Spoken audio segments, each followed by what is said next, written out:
예레미야서를 가지고 진행하는 동안에 특별히 오늘 예레미야 38장에 예레미야를 구출하고 구원의 약속을 받은 구스인 에벤멜렉이라는 제목으로 하나님의 말씀을 선포합니다. 예레미야 주변에 있었던 소수의 인물들을 통하여서 하나님은 중요한 언약을 성취시켜 나가신 것처럼 우리도 다시 오실 그리스도를 바라보며 200개 나라와 2000개가 넘는 미전도 부족 국가를 바라보며 또 이스라엘과 이란 또 러시아와 우크라이나의 모든 전쟁을 통해 수많은 사람들이 죽어가는 것들을 바라보며 속히 예수가 그리스도라는 참된 복음이 전 세계에 증거될 수 있도록 오늘 말씀을 통하여 중요한 하나님의 음성을 듣는 축복의 시간이 되도록 역사하여 주시옵소서. 감사를 드리며 승리하신 주 예수 그리스도 이름으로 기도드리옵나이다. 아멘. 오늘 제목이 예레미야를 구출하고 구원의 약속을 받은 구스인 에벤멜렉입니다. 우리가 예레미야서를 읽어가면서 잘 듣지 못했던 사람들 이름이 많이 나왔죠. 그 가운데 지난주에 또 버룩이라는 사람, 예레미야가 말씀을 전달하지 못하기 때문에 대신 성경을 기록해서 전달했던 사람이죠. 그리고 레갑 족속이라는 사람들도 나왔습니다. 거의 200년 넘게 하나님이 주셨던 언약을 끝까지 지켰다가 하나님의 축복을 받았던 소수의 족속인데 오늘은 또 구스인, 그러니까 구스 사람이라는 말은 지금 이디오피아를 말하는데 이 당시에 이디오피아 사람 에벤멜렉이라는 사람이 나옵니다. 성경 신앙생활을 오래 해도 이 에벤멜렉이라는 사람 이름을 많이 들어보지는 못했을 건데 이 사람에 대한 하나님의 계획이 어떻게 나타났는지 그 내용들을 좀 보면 좋겠습니다. 예레미야 38장에 보면 예레미야가 자꾸 이스라엘 백성이 바벨론의 포로로 잡혀갈 것이다.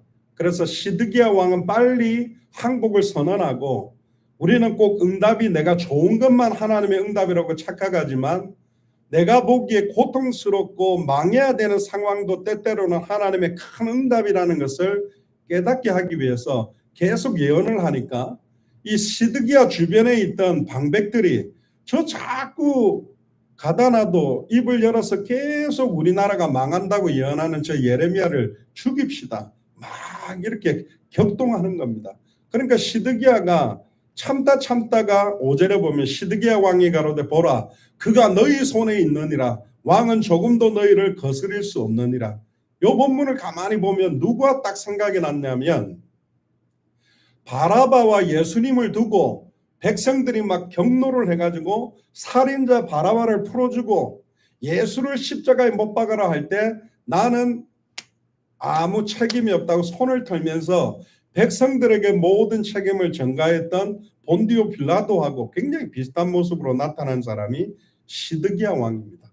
왕인데도 분명히 조용히 와서 37장에도 보면 네가 참으로 하나님 앞에 들은 예언이 맞냐 조용히 이야기를 합니다마는 백성들 앞에서는 백성들이 원하는 여론신앙 상황 현실 조건에 따라서 눈치 보면서 움직였던 왕이 누구냐? 시드기야 왕입니다.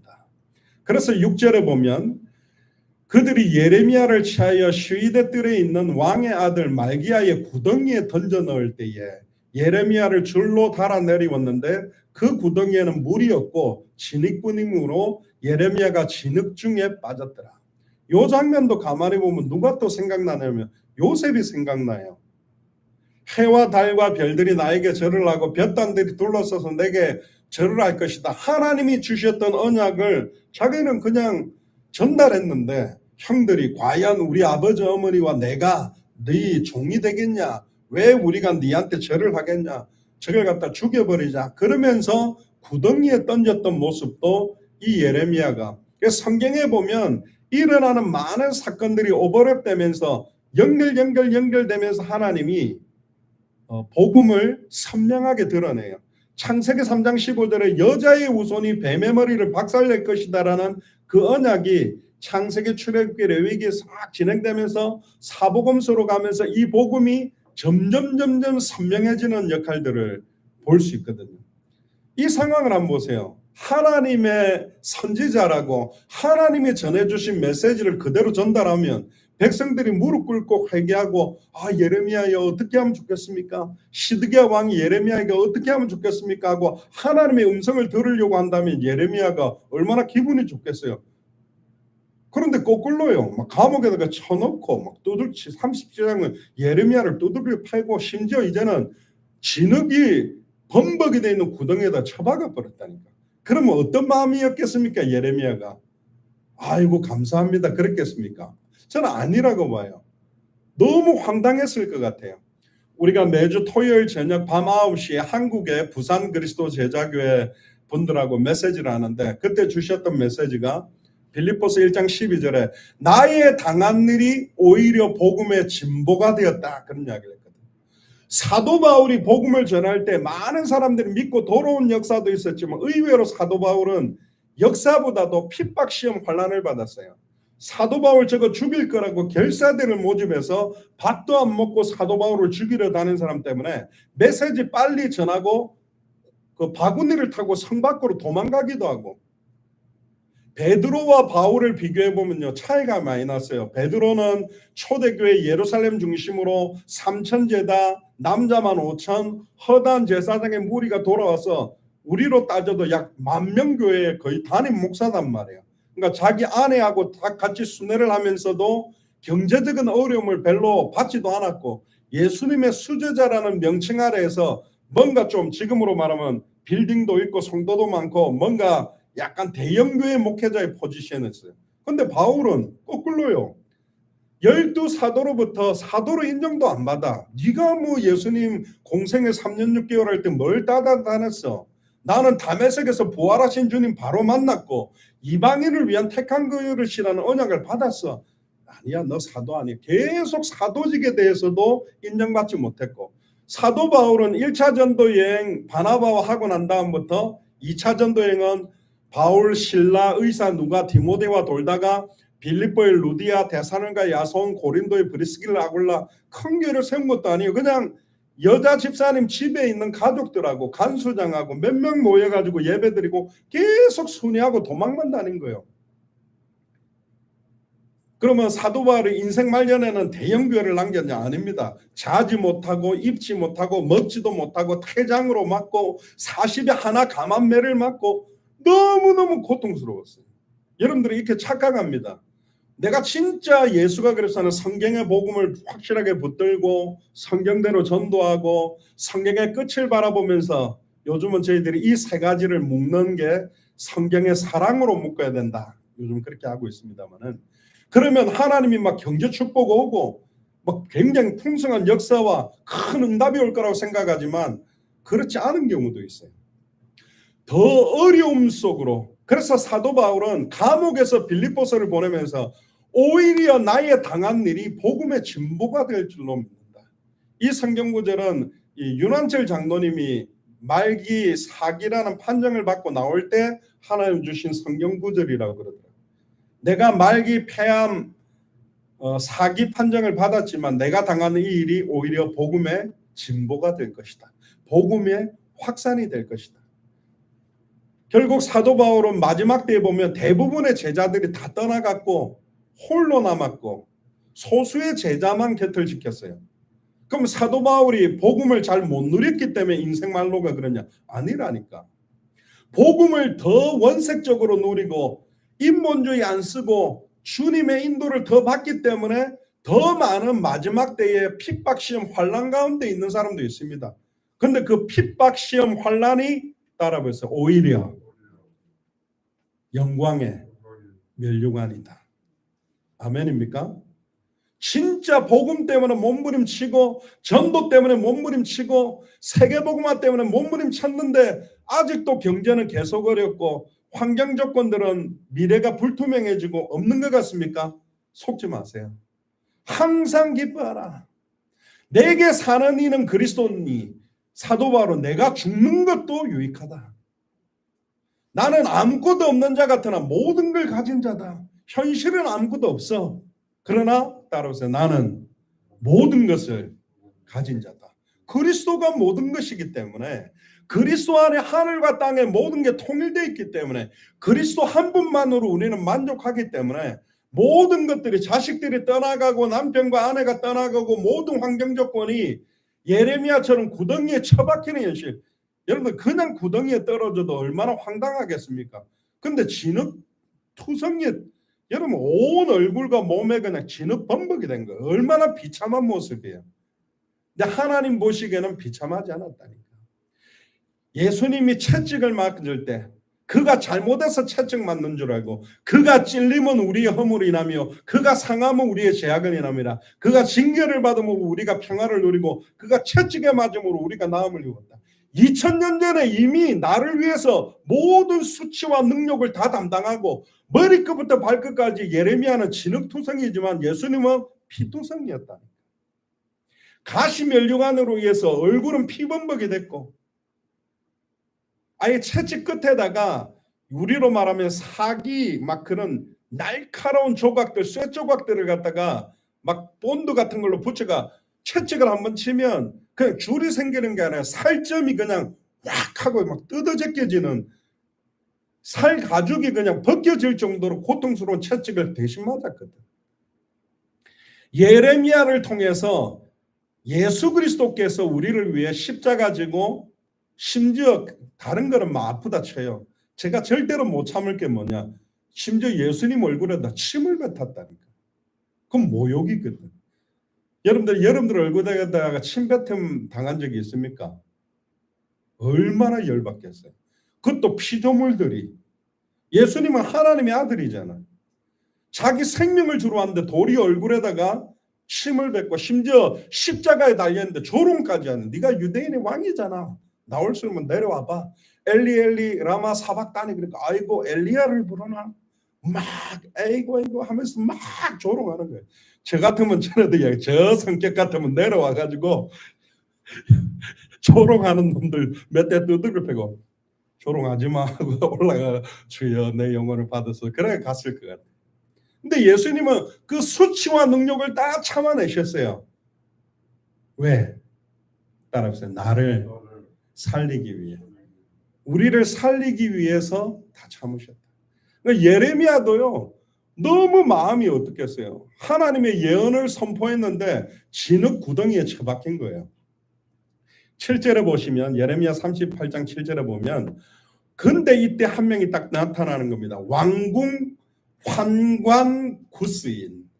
이 환관이 넷이라고 보는 사람들도 있고, 아니면 여기 안에 있는 장관과 같은 역할을 했던 사람일 수도 있다. 그래서 보디발 장군 할 때 그 장군도 보면 환관이라는 의미가 녹아 있기 때문에, 이 당시에 사실은 이디오피아, 죄송합니다, 피부색이 까만 사람이었는데도 불구하고 왕에 굉장히 가까운 위치에 있던 사람이 에벳 멜렉이라는 사람이 나옵니다. 그들의 예레미야를 구덩이에 던져 넣음을 들은 거예요. 근데 이 에벳 멜렉은요, 뜬금없이 나타났어요. 이 사람에 대해서 무슨 정보가 없어. 이때 7절에 그냥 쑥 나타났어요. 근데 이 사람은 오랫동안 예레미야를 통해서 계속 선포되는 메시지를 듣고 있었던 사람이에요. 어머니의 하나님이 나의 하나님이라고 고백했던 고백처럼, 시드기야 왕도 주변에는 모든 장관과 방백들과 정치인들도 귀담아 듣지 않는 메시지를 왕궁의 환관이었던 이디오피아 사람이었던 에벳 멜렉은 계속 맞다, 예레미야를 통해서 선포되는 게 하나님의 말씀이 맞다고 오랫동안 예레미야를 통해, 또 지난번에 나누었던 버룩이라는 성경을 기록해서 대신 선포했던 메시지를 계속 하나님의 음성을 들었던 사람이에요. 대단한 위치도 아닌데, 외국 사람으로서 이방인입니다. 유대인들은 지금도 자기 나라 외에 다른 나라 사람들은 이방인으로 하나님의 선택을 받지 못한 사람으로 여깁니다. 지금 이스라엘 하는 거 보세요. 미국 말도 안 들어. 물론 미국 대통령이 지금 좀 나이가 많아서 힘도 없고 계단 올라가다 넘어지기도 하고 힘도 없는데, 이스라엘은 자기 마음대로 일하는, 지금 막 폭격하는 거예요. 아니, 힘으로 그냥 원래는 아니라니까. 힘으로 주변 모슬렘 나라를 갖다 무너뜨리는 게 아니라 진짜로 복음으로 메시아의 언약으로 선지자의 나라, 제사장의 나라, 왕의 나라의 역할을 해야 되는데 지금 도리어 폭격을 해가지고 막 다 죽이는 거예요 지금. 너무너무 안타깝죠. 그래서 저희 교회가 기도합니다. 저희 교회도 지금도 작고 두 가정으로 시작하고 있지만 사실은 예루살렘 빨리 들어가서 유대인 살려야 되겠다. 그리고 모슬렘권 살리는데 가장 영향력 주는 나라가 오스만 제국, 지금의 아랍권을 중동을 전체를 통치했던 오스만 제국의 전신이 터키, 튀르키예입니다. 이스탄불 중심으로 모슬렘권 유럽 살리고 유대인 중심으로 예루살렘으로 아프리카를 살려야 된다. 윤 장로님도 교황 교수로 간 나라가 어디냐? 이디오피아예요. 저도 굉장히 많은 이디오피아 사람들에게 복음 전했거든요. 아프리카 대륙 중에 가장 축복받은 나라가 어디냐? 이디오피아입니다. 빌립을 통해서 이디오피아 내시를 통해서 복음이 들어가도록 계속 이 구스 사람, 이디오피아 사람은 성경에 가장 많이 언급돼요. 결국 아프리카 대륙을 살리는데 귀하게 쓰임받을 나라가 이디오피아다. 그럼 이디오피아가 잘 사냐? 아니잖아요. 옛날 We are the world 하면서 막 이디오피아 사람들 난민들 굶어 죽는다고 우리가 막 돈 내고 제일 천하고 미련하고 아무것도 없는 나라를 들어서 풍성한 나라들을 남아프리카 공화국은 또 굉장히 발전됐거든요. 다른 나라들을 살린단 말이에요.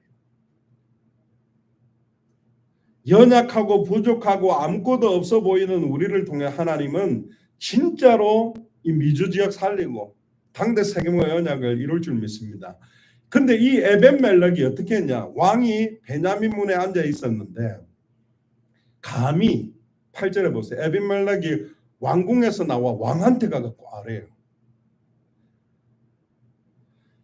에스더가 왕에게 허락 없이 나아가면 죽을 수 있는데 죽으면 죽으리라고 과감하게 나가서 왕에게 자기 민족을 죽일 것을 선포했던 것처럼 이 에벤멜렉이 왕궁에 왕 앞에 나아갑니다. 그리고는 9절에 이렇게 말합니다.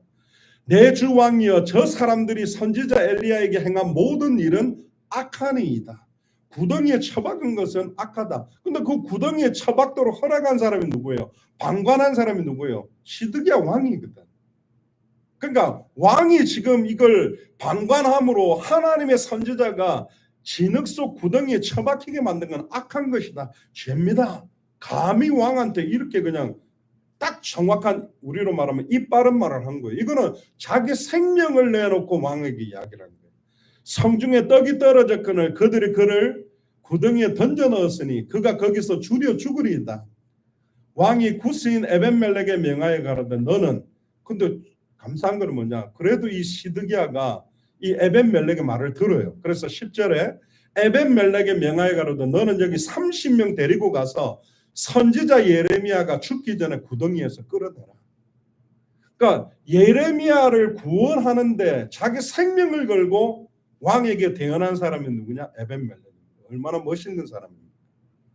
이 에벤멜렉이 나중에요 어마어마한 하나님의 축복 속으로 들어갑니다.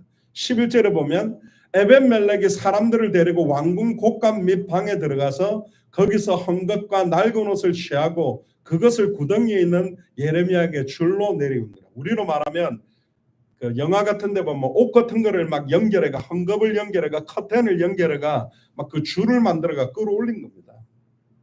12절에 구스인 에벤멜렉이 예레미야에게 이르되 너는 이 헝겊과 낡은 옷을 내 겨드랑이에 대고 줄을 그 아래 대라. 예레미야가 그대로 하는 거예요. 근데 보세요. 에벤멜렉이 지위가 낮은 사람은 아니었던 것 같아요. 감히 선지자한테 너는 이렇게 표현하는 거 봤어요.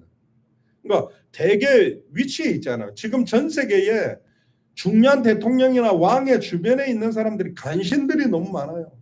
왕이 듣기 싫은 소리라도 왕이 올바르게 갈 수 있는 것들을 갖다가 싫은 소리라도 할 수 있는 사람들이 있어야 되는데 전부 왕이나 대통령 기본에 좋은 보고만 좋은 말만 해가지고 나라가 망해버리고 있다니까. 그러니까 이 에벤멜렉이라는 사람은요 이방인이었음에도 불구하고 저 예레미야가 하나님의 선지자라는 걸 정확하게 깨닫고 오랫동안 선포했던 말씀을 들으면서 자기 생명을 걸고 예레미야를 구출하기 위해서 대언한 사람입니다. 이런 사람이 선지자 예레미야 옆에 있었다는 거 얼마나 축복입니까? 13절에 그들이 줄로 예레미야를 구덩이에서 끌어낸지라 예레미야가 시대들에 머무니라. 14절에 시드기야 왕이 보내어 선지자 예레미야를 여호와의 집 제3문으로 데려오게 하고 왕이 예레미야에게 이르되 내가 네게 한 일을 물으리니 이로도 내게 숨기지 말라. 예레미야가 시드기야에게 이르되 내가 이 일을 왕에게 아시게 하여도 왕이 단정코 나를 죽이지 아니하시리까 가령 내가 왕을 권한다 할지라도 왕이 듣지 아니하시리다. 내가 하나님의 말씀 잘 전해도 안 들을 거라고. 예레미야는 보니까 시드기야 왕이 하나님 말씀을 안 들을 것 같은 거예요. 그런데 16절에 시드기야 왕이 비밀이 예레미야에게 맹세해 가로되 그래도 조용히 백성들 앞에서는 백성들의 말을 듣는 것처럼 해놓고 또 몰래 와가 예레미야에게 맹세합니다. 우리에게 이 영혼을 지으신 여호와께서 사시거니와 내가 너를 죽이지도 아니하겠고 네 생명을 찾는 그 사람의 손에 붙이지도 아니하리라. 그러니까 이중성을 가진 왕이 시드기야입니다.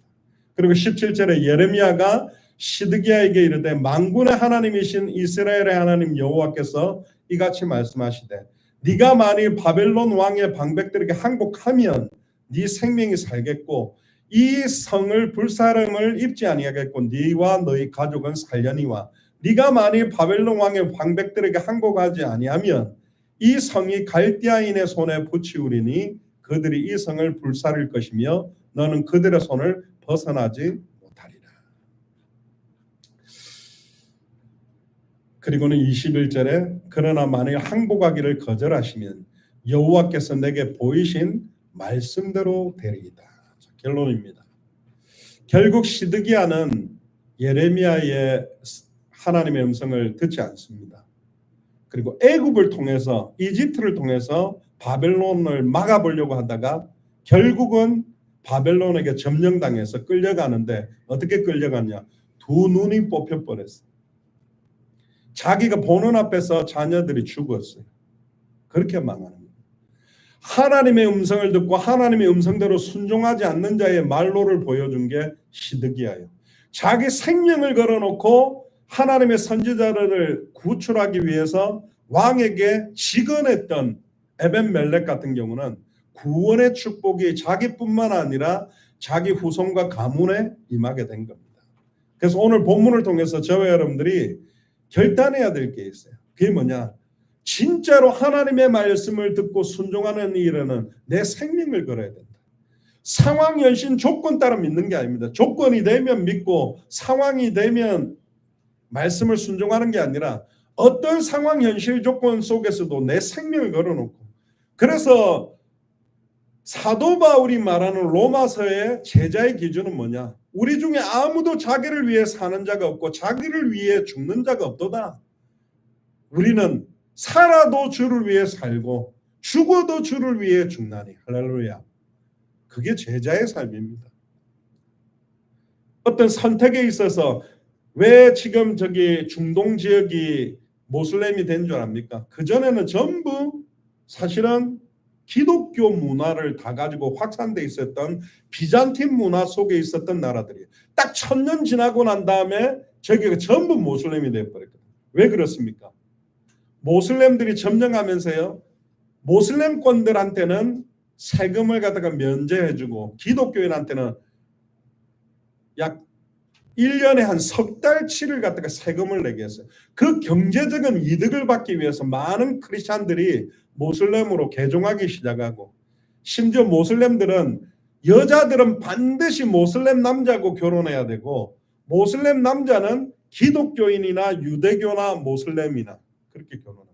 무신론자들랑 결혼 안 해요. 그리고 아내도 많이 삼죠. 지금 급격하게 모슬렘이 늘어나는 이유는 뭐냐? 정책적인 것도 있고요. 많이 낳아서 부모라는 거 지금 굉장히 많이 절대 피임을 안 합니다. 저 모슬렘들은 주시는 대로 다 낳아요. 그러니까 지금 계속 확산하고 있다니까.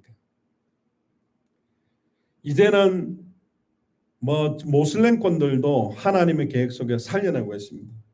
이번에 그 카톡방에 저희 교회 카톡방에 장상혁 전사님 올려주셨는데 지금 이스라엘이 저렇게 융단 폭격을 하고 있는 상황에서도 이란에서 많은 모슬렘들이 하나님 앞으로 돌아오는 역사들이 일어나고 있다. 그래서 결론적으로 예루살렘 예레미야를 구출하기 위해서 자기의 생명을 걸어놓고 왕에게 직언을 냈던 구스인 에벤멜렉 믿음처럼 우리가 어떤 선택을 할 때 상황, 현실, 조건을 선택하지 말고, 저도 당대 세계복음을 위해서 전에 있던 교단에서 나온 거는 좋은 상황 조건을 가지고 싶어서가 아니에요. 지금 제가 전에 있었던 교단 바깥 현장에 너무 애타게 복음을 기다리는 사람들이 너무 많아서 그들에게 빨리 복음을 전하는 게 제 남은 평생에 가장 축복된 일이라고 생각을 했습니다. 뭐 어떤 분들은 다시 지금이라도 뭐 들어와라. 저는 절대 들어갈 일은 없고 순수하게 지역마다 복음을 전하려고 합니다. 근데 감사하게도 제가 중남미 사역을 연결해 놓고 동남아시아로 갈 때 연결됐던 중요한 목사님이 매튜 목사님인데, 이분이 미얀마 분인데 이분 형님이 인도 지역의 미조람이라고 동부에 한 도시가 있는데 95%가 크리스찬인데 거기에 미조람 바이블 컬리지 한 120명 정도, 그때 장사라도 통역하고 몇몇 팀이 가서 사역을 해서 학생들이 막 전도 운동이 일어났는데, 이번에 얼마 전에 연락이 와가 다시 와달라 그래서 저는 그 학교인 줄 알았어요. 근데 매튜 목사님은 그 동네에 그레이스 테올로지컬 컬리지라는 신학대학을 세워가지고 학장으로 180명 학생들이 지금 있다고 그래서 디셈버 10에서 13 한 4박 5일 동안에 복음을 전하기로 이렇게 했습니다. 저희들은 간단하게 한 명에게 복음을 전했는데 하나님은 한 도시에 2개 신학대학을 좀 이렇게 세웠어요. 제가 한 겁니까? 아니요. 저는 그런 이야기를 안 합니다.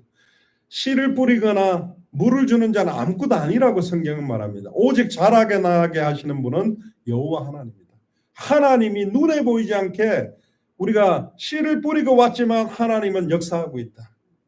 우리가 밟았던 55개 나라의 모든 나라, 뭐 우리 성도들이 뭐 몇백 몇천 명 아니더라도 저희들이 네팔이든 스리랑카도 지금 신학교가 세워지고 있거든요. 하나님이 그 복음으로 시작된 많은 바람들을 일으키고 있다.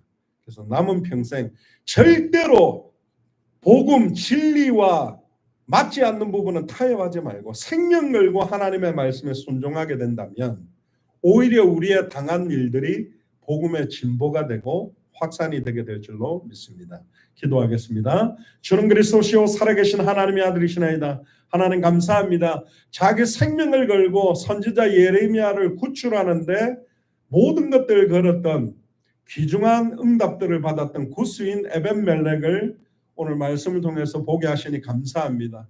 상황, 현실, 조건 따라 여론 따라서 움직이는 신앙이 아니라 오직 예수가 그랬던 참된 성경의 복음을 따라서 성경의 전도 운동대로 성경의 끝을 향해 우리의 남은 생을 누리며 성경의 복음, 성경의 전도, 성경의 끝을 성경의 사랑으로 성취시켜 나가도록 우리의 남은 생을 축복하여 주옵소서. 감사를 드리며 승리하신 주 예수 그리스도 이름으로 기도드리옵나이다. 아멘.